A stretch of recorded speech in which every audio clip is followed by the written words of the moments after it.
Good morning. My name is Gary Ewert, and I want to share with you how I ended up at Falls Church Presbyterian. My journey here was influenced by three unusual things: my daughter, soccer, and DC traffic. Let me explain. When I first moved to DC after college, I attended the Metropolitan Memorial Methodist Church in DC on Nebraska Avenue, near the American University campus. At the time, the minister there was Dr. John Holmes, who was a famous speaker, a very powerful presence in the pulpit, and had a very activist approach that really spoke to me. And while I wasn't a regular attendee, that was sort of my church home. Fast forward several years, I was playing co-ed soccer. I fell in love with Karen, married her, and we had our first daughter, Maya. It was important to me to give Maya the same experience in a church that I had when I was growing up. And for a couple of years, the church in DC worked well, but as soon as we really wanted to get her involved in church activities, driving to DC on Sunday morning is not so challenging. Driving to DC on Tuesday to get her to choir practice just didn't work. And it was clear that we needed to find a church closer to home. About that same time, I was coaching Maya's soccer team in second grade, and one of the star players on the team was Abby Hendricks. And Abby and Maya were quickly becoming very, very good friends. And I just happened to have a conversation with Abby's mom, Diane Hendricks. Oh, Diane, what do you do? I'm a reverend at Falls Church Presbyterian Church. Like, oh, it just so happens that we're looking for a local church. To which Diane said, oh, it just so happens I have a church you should visit. So for several weeks after that conversation, I would start our Sunday morning conversation with Maya, like, Maya, do you want to go to our church or do you want to go to Abby's church? The answer was always Abby's church. Until one Sunday morning, I asked that question to Maya, and she said, Dad, when do we stop calling it Abby's church and start calling it our church? I knew she had found a home. My home with this church came a couple months later when I heard a conversation about DC United soccer game that night. And I turned around, and that was my first meeting with Keith and Dawn Leonard. And we had a soccer conversation that has grown and expanded for many years since. In full disclosure, so Maya got involved she grew up in this church.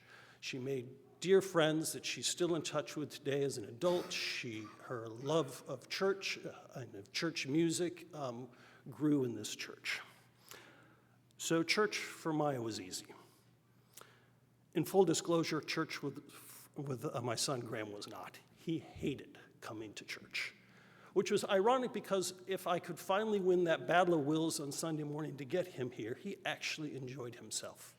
Godly play, he made friends. And on a way home from church, I would ask him what he'd learned, and he would speak quite animatedly and sometimes quite insightfully about the lessons he was learning in godly play.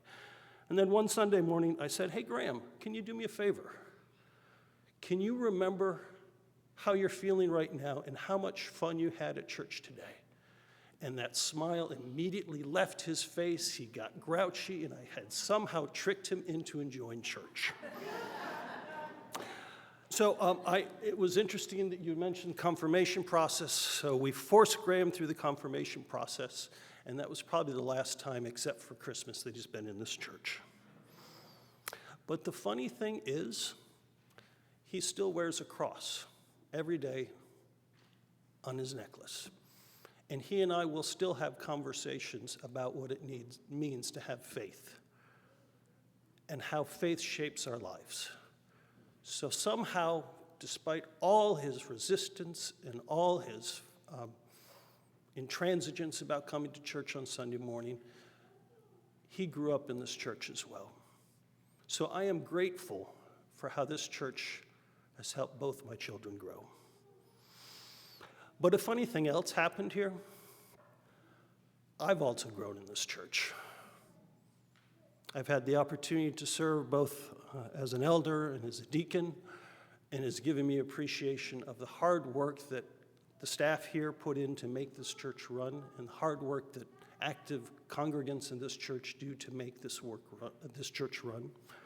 And in some small ways, I've contributed to that effort, and it's been rewarding.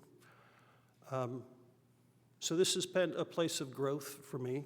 And I find myself at an interesting point in life in that I have one child who successfully launched in adulthood and another child who seems to be making progress towards that goal. And while I still have a couple years left of work in me, retirement's not too far away, and I find myself wondering, what is that next chapter of life going to look like? What are the questions that I should be dealing with? And this place has been home for me. People who were acquaintances in this church have now become friends, and people who have become friends have become confidants. I don't know all the answers or that I've even got the right questions yet, but I know that this will be where I continue to make my faith journey. So thank you all for being part of that journey, and I look forward to walking with you on the road of God.